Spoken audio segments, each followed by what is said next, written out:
서울광역방송센터입니다. 박찬대 더불어민주당 원내대표가 오늘 긴급 기자회견을 열어서 윤석열 대통령과 명태균 씨의 통화 내용을 공개했습니다. 윤석열 대통령과 명태균 씨의 통화 음성이 공개된 것은 이번이 처음입니다. 오늘 기자회견에 참석한 명태균 게이트 진상조사단 단장인 서영교 의원은 당선 무효 네 글자를 언급했습니다. 여의도 초대석 정동영 민주당 의원과 정치권 현안 이슈 짚어보겠습니다. 의원님 어서 오십시오. 네, 안녕하세요. 오랜만입니다. 네, 일단 녹취 한번 들어보고 가겠습니다.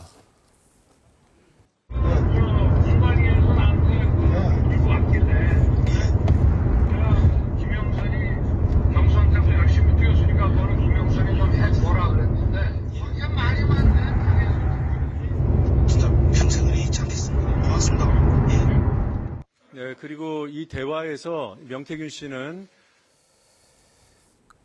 공관위에서 나한테 들고 왔길래 내가 김영선이 경선 때부터 열심히 뛰었으니까 그건 김영선이를 좀 해줘라. 이게 윤석열 대통령 말씀인데 이거 뭐 어떻게 봐야 되는 건가요? 참 나라가 어지럽습니다. 네. 충격적이고요.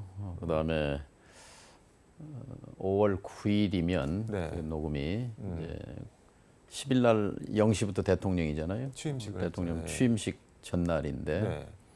근데 사실은 대통령 당선인도 최고 공직자입니다. 네. 결국 윤석열 대통령은 네. 당선인 시절부터 국정농단을 시작했다. 이렇게 볼 수밖에 없습니다. 그 본인의 배우자와 함께. 네. 참 국민들로서는 네. 참 이런 대통령을 우리가 뽑았구나 하는 그런 자괴감을 금할 수 없을 것 같습니다. 이게 명태균 씨 녹취록을 보면은 뭐 이렇게 얘기를 하는데 지 마누라 옆에서 여기서 뭐 지 마누라는 뭐 김건희 여사를 얘기를 하는 것 같은데 오빠 명 선생이 그거 처리 안 했어. 명 선생이 아침에 이래 놀래서 전화 오게끔 만든 게 이게 오빠 대통령으로 자격 있는 거야? 뭐 김건희 여사가 이렇게 얘기를 했다고 하는데 이거 뭐 권력의 속살 내부를 들여보는 것 같아서 참 민망하기도 하고 네. 씁쓸하기도 합니다. 5천만 대한민국 국민을 대표하는 대한민국의 상징이 대통령직인데 대통령직 수행을 이런 식으로 2년 반 동안 해왔다는 것이 네. 참으로 우리 국민에게는 불행한 일이고 솔직히 말씀드려서 앞으로 2년 반이 더 끔찍합니다. 앞으로 2년 반이 더 끔찍하다고 말씀을 하셨는데 지금 서영교 명태균 게이트 진상조사단 단장이 오늘 기자회견에 같이 나왔는데 당선 무효를 언급하면서 뭐 여론조사 관련해 정치자금법 위반 여론조사 조작에 따른 당선 무효용 관련해서도 검토를 해보겠다 이렇게 얘기를 했는데 이건 뭐 그냥 이제 그건 뭐 여론조사 조작에 관한 것이고요. 지금 이 김영선 의원 공천 개입, 김건희 여사의 또 그걸 이제 실행한 사람은 대통령 당선인 윤석열 당선인이고 우리가 여기서 기억이 나는 게 노무현 대통령에 대한 탄핵입니다. 노무현 대통령의 탄핵 근거는 공직선거법 구조의 공직자의 정치적 중립 선언 위반이라는 거예요. 열린우리당이 이겼으면 좋겠다. 뭐 그 열린우리당 제가 열린우리당 의장이었습니다. 열린우리당이 잘 됐으면 좋겠다, 이겼으면 좋겠다. 그게 중립 의무를 위반했다고 해서 국회에서 탄핵을 했습니다. 그런데 이건 비교 자체가 안 됩니다. 공직선거법 47조 2항에 보면 이렇게 돼 있어요. 공직에 있는 자가 정당의 공천에 영향을 미치는 행위를 금지한다. 그리고 255의 징역형, 벌금형, 그리고 출마 제한 이런 벌칙을 규정해 놓았습니다. 이렇게 보면 지금 오늘 박찬대 원내대표가 공개한 윤석열 대통령 당선인의 공천 줘라 하는 얘기는 삼권 분립을 이렇게 파괴하고 국회를 모욕 무시하고 그리고 정적 죽이기에 나서고 사실상 백색 독재, 네. 연성 파시즘의 길을 가고 있는 윤석열 대통령을 어떻게 민주주의자라고 부를 수 있습니까? 근데 지금 이게 뭐 명태균 씨가 윤석열 대통령은 장님 무사하고 김건희 여사는 장님 어깨에 앉아서 조종하는 안전뱅이 주술사다. 뭐 그런 얘기도 지금 녹취에 나오는데 이게 누가 주종이고 약간 아바타 뭐 이런 것도 생각나고 그러는데 이거 어떻게 봐야 되는 건가요? 참 듣기에 민망합니다만 그것도 이제 사실로 확인이 됐잖아요. 네. 눈이 먼 무사다. 뭐 칼을 마음대로 휘두른다는 거고 네. 그걸 조종하는 사람이 이제 김건희 여사라는 것이지요. 제가 국민이 불행하다는 말씀을 드렸는데 대통령의 권력은 지금 사실 무한 권력에 가깝습니다. 제왕적 권력이에요. 사실 조선시대 왕보다 훨씬 큰 권력을 미국의 대통령보다 몇 배 가는 권력을 휘두릅니다. 그 휘두르는 권력이 법치주의와 민주주의와 헌법의 정신에 의해서 공화국의 정신에 의해서 행사되는 것이 아니라 장님무사처럼 주술사에 의해서 조종되는 그런 아바타 같은 권력이라면 참 국가의 앞날이 암담합니다. 그런 지도자를 믿고 어떻게 앞으로 2년 반 동안 대한민국이 이 험난한 대변혁의 시대 거친 파도를 헤쳐갈 것인가 안타깝습니다. 이게 뭐 상투어처럼 야권에서는 김건희의 나라, 김건희의 나라 그랬는데 상투어가 사실로 드러난 거죠. 사실로 드러난 거예요. 명명백백한 사실로. 지금 뭐 녹취를 보면은 명태균 씨는 뭐 김영선 전 의원뿐 아니라 뭐 김진태 강원도지사, 박완수 경남도지사, 뭐 서초 보궐 조은희 의원 이거 다 김 여사 선물이다. 뭐 이렇게 얘기를 하네요. 도지사 공천도 선물이고 국회의원 공천도 선물이고 그러니까 사유물이라는 얘기거든요. 권력이 이 김건희 여사 주머니에 있는 선물이다. 윤석열 대통령 호주머니에 있는 사유물이다라는 얘기인데요. 이것이야말로 국정농단이지요. 권력을 사유화해서 사물처럼 쓰는 것. 그 증거들이 지금 백일화에 다 드러나고 있는 거거든요. 국민들은 사실상 지금 윤 대통령의 지지율이 20%. 20%면 사실 스스로 물러나도 부족함이 없는 그런 수치입니다. 80%가 사실 인정하지 않는다는 얘기거든요. 민심이 얼마나 성나 있고 그리고 자신의 지금 치부가 부끄러운 내부가 낱낱이 밝혀지고 있잖아요. 지금은 윤 대통령이 정직해져야 할 시간입니다. 자신의 양심과 자신이 살아온 인생과 대면해서 국민 앞에 저는 서야 합니다. 뭐 진실, 현실을 직시해야 된다고 말씀을 하시는데 서영교 단장은 윤석열 검사는 박근혜 대통령 공천 개입 낱낱이 수사에 8년형 구형했고 2년형이 선고가 됐다. 뭐 이런 얘기를 했는데 이것도 뭐 스스로 하야하시라 뭐 이런 얘기 같습니다. 이건. 역설입니다. 그러니까 본인이 검사로서 박근혜 대통령을 단죄했어요. 공천 개입 의혹 범죄에 대해서는 8년형을 구형했단 말이죠. 검사로서. 법원도 2년형을 확정했고요. 그럼 거기에 해당하는 거죠. 지금. 명백한 탄핵 사유가 드러난 것이다. 이렇게 봅니다. 용산이나 뭐 여당에서는 이게 녹취가 5월 9일 날 거니까 취임을 5월 10일 날 했으니까는 아직 대통령 되기 하루 전이다. 뭐 대통령 아니다. 탄핵 사유 아니다. 뭐 이렇게 나올 것 같은데요. 손바닥으로 하늘을 가린다고 해서 두 눈을 가린다고 해서 하늘이 없습니까? 법은 상식입니다. 대통령 당선인의 권력은 대통령 취임한 대통령보다 더 셉니다. 그러니까 사실은 이 대통령이 되면 하루하루 권력이 줄어들지만 대통령 취임을 앞두고 있는 대통령 당선인의 권력은 대통령의 그것을 능가합니다. 그리고 대통령직 인수위원회 법에 그 3조에 보면은 대통령 당선인의 지위와 권한을 명기해 놓고 있습니다. 경호도 붙고요. 예산, 인력, 그리고 인수위 설치 등등에 관해서 이건 최고의 권력자고 최고의 공직자지요. 그런데 취임 전날이니까 공직선거법 대상이 아니다라고 하는 것은 이것은 너무도 구차한 초라한 변명이죠. 그 예전에 이명박 후보가 당선되고 그 다음 날 이제 현충원 참배했을 때 제가 그때 중계차를 탔는데 예. 대통령 경호실에서 나와서 경호 그렇죠. 뭐 대통령에 준해서 경호를 하더라고요. 뭐 거의 대통령 대우를 당선인 되면 받는 거 같은데 그런 것도 좀 당선인 되면 현직 대통령은 네. 안중에 이제 보이지 않습니다. 국민 눈에 대통령 당선인으로서의 일거수일투족이 사실 권력 행사의 그 현장이죠. 근데 이게 지금 공천 개입만 있는 게 아니라 그 명태균 씨가 창원 산단 관련 정보를 뭐 사전에 입수했다고 뭐 주변에 이렇게 자랑하고 다녔는데 이것도 그 박근혜 대통령이 최순실에게 기밀 누설한 것도 헌법재판소에서 탄핵 사유로 인정이 됐는데 진짜 탄핵을 가는 건가요? 그럼 어떻게 되는 건가요? 그 백화점입니다. 백화점. 지금 그러니까 네. 뭐 기밀 누설하며 네. 국회의원 공천 주고 도지사 공천 주고 네. 또 관저 이전하는데 여러 가지 비리 의혹 있고 명품백 수수 뭐 불기소했지만 그 국민이 납득하지 않잖아요. 최순실 국정 개입 농단보다 지금 가지수가 훨씬 많습니다. 그리고 그 수준도 굉장히 높습니다. 그리고 명백하게 지금 법률 위반도 지금 드러났지 않습니까? 저는 이거 엄중한 국면이라고 생각합니다.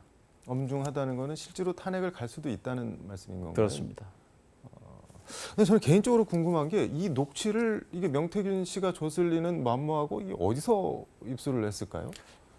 저도 이제 여기 오는 도중에 그 뉴스를 들었기 때문에 이제 박찬대 대표한테 한번 물어봐야 되겠습니다.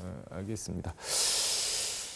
이 얘기는 이 정도로 하고 오늘 오전에 우원식 국회의장 원래 그 예정이 없었는데 뭐 긴급하게 만나셨다고 들었는데 뭐 어떤 일로 만나신 예. 거예요?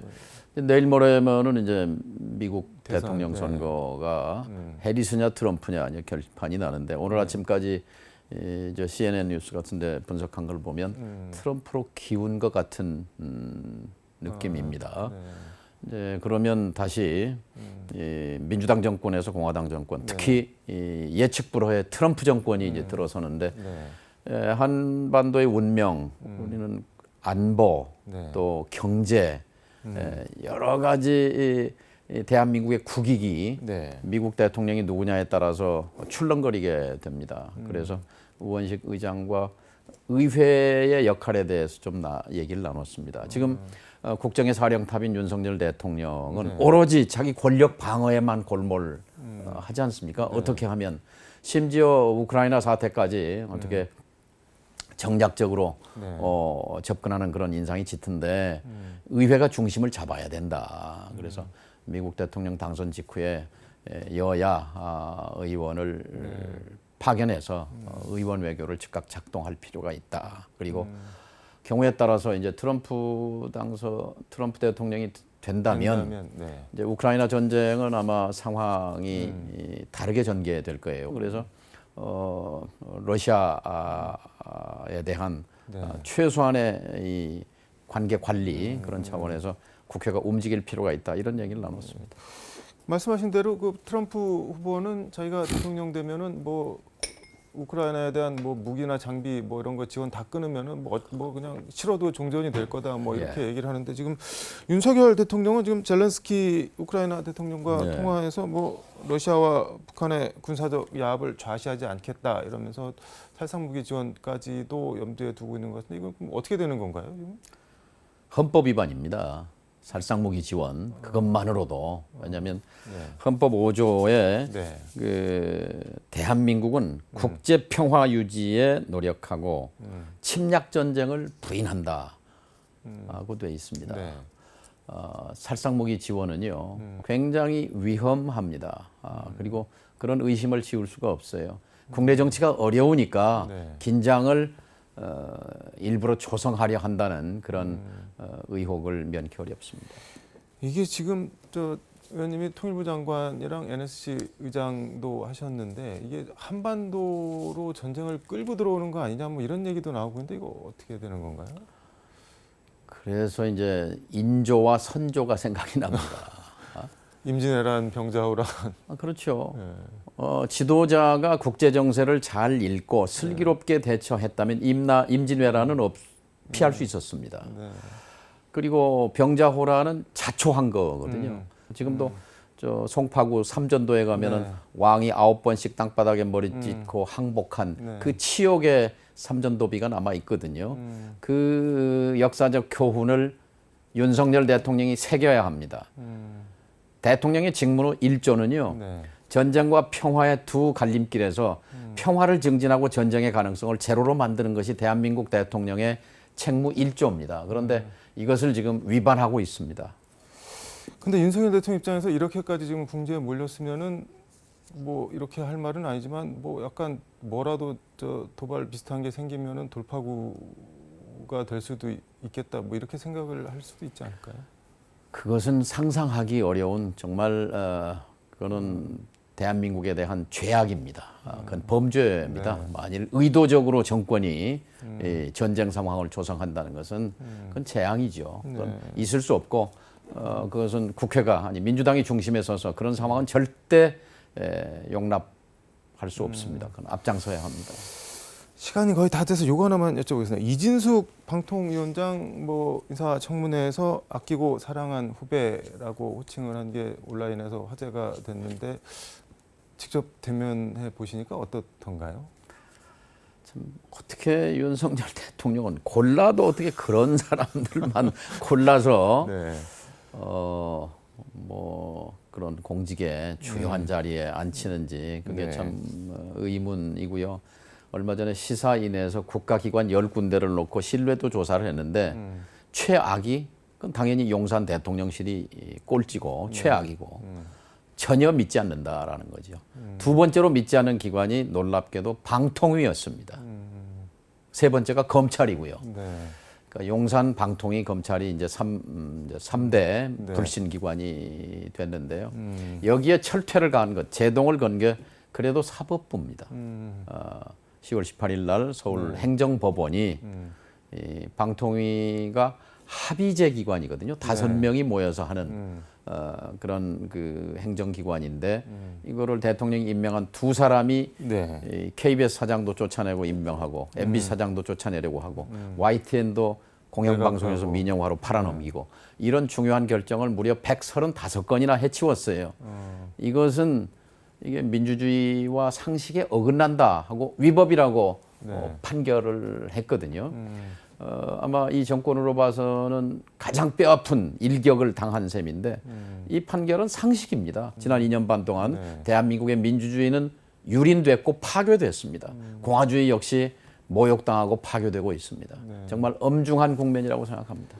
근데 이진숙 방통위원장은 지금 탄핵 중인데 뭐 유튜브 같은 데 나와서 보수 여전사 뭐 이런 거 자처하면서 그 판결에 대해서도 그거 국제인권법 그 저 약간 좌파 판사가 판결 내린 거다 뭐 이러고 다니고 있는데요. 지금 우리 저 유행카 질문이 너무 그냥 차분하게 물어봐서 화를 낼 수도 없는데 네.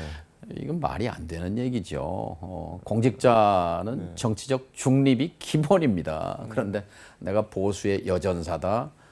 근데 이제 본인이 4년 전에 국회의원 대구에서 국회의원 경선에 출마했다가 실패했어요. 그리고 2년 전에 대구시장 경선에 도전했다 실패했어요. 근데 지금 방통위원장으로서 국회에서 탄핵당해서 직무정지 상태인데 정치적 선동 행위를 하고 있는 겁니다. 그러고 보니 최민희 지금 과방위원장 그 방통위원으로 야당에서 추천했을 때 그 민주당 출신 아니냐 이러면서 대통령이 임명을 안 했는데 이진숙 위원장한테는 그런 기준이 적용이 안 되는 모양이네요. 지금 이 정권은. 그러니까 이 선진국은 상식이 통하는 나라가 상식입니다.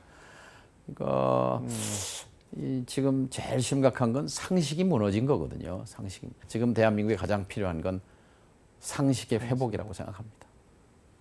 상식이 없는 나라에서 우리가 지금 살고 있는 그렇죠. 비상식, 몰상식이 지배하는 지금 2024년 10월 마지막 날입니다. 알겠습니다. 오늘 말씀 여기까지 듣도록 하겠습니다. 고맙습니다. 예, 감사합니다. 지금까지 서울광역방송센터에서 정동영 민주당 의원과 함께 전해드렸습니다.